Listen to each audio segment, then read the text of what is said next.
Hello everyone, I'm Ganu.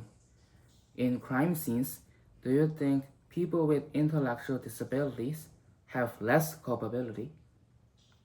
And what is the standard of offenders to deserve the death penalty? Today, I brought the case Atkins v. Virginia, which banned execution of individuals with intellectual disability.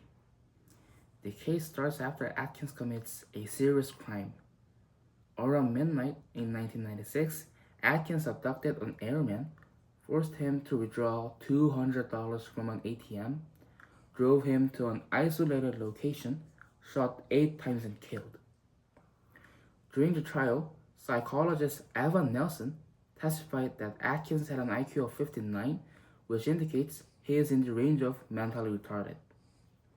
After the testimony, the jurors decided to sentence Atkins to death, and the Virginia Supreme Court had affirmed the decision too. Afterward, the Supreme Court of the United States had agreed to judge the case. The Supreme Court had reversed the decision of Virginia Supreme Court, finding it was unconstitutional to execute offenders with intellectual disability. There are mainly two reasons.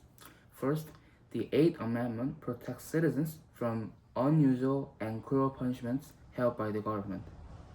The clause cruel and unusual punishments links with the proportionality principle. The proportionality principle states the government must punish offenders only based on their culpability as much as they deserve.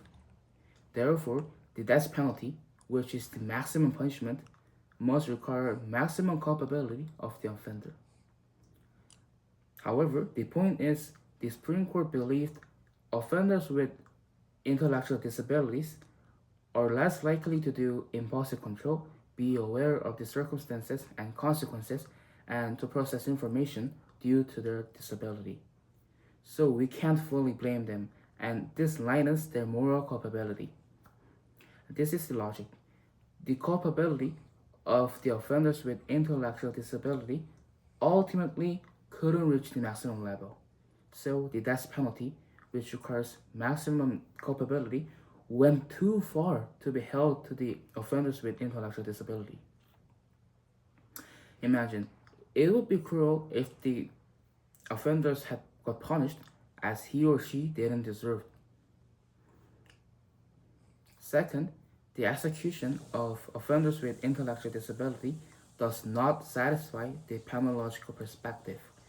The penological purpose for execution is deterrence, which informs you will get this punishment if you commit this crime. However, as I mentioned, offenders with intellectual disability are less likely to be aware of the punishment or the consequence of their action, which hesitates them to commit the crime. So the death penalty isn't an effective tool to deter them, which means the death penalty is eventually a purposeless pain for the offender. Banning execution of offenders with intellectual disability is agreeable. However, people are concerned about some offenders' abuse of the doctrine. Nevertheless, though the standard of intellectual disability can be varied and controversial, the principle itself shall not be altered. Thank you for listening.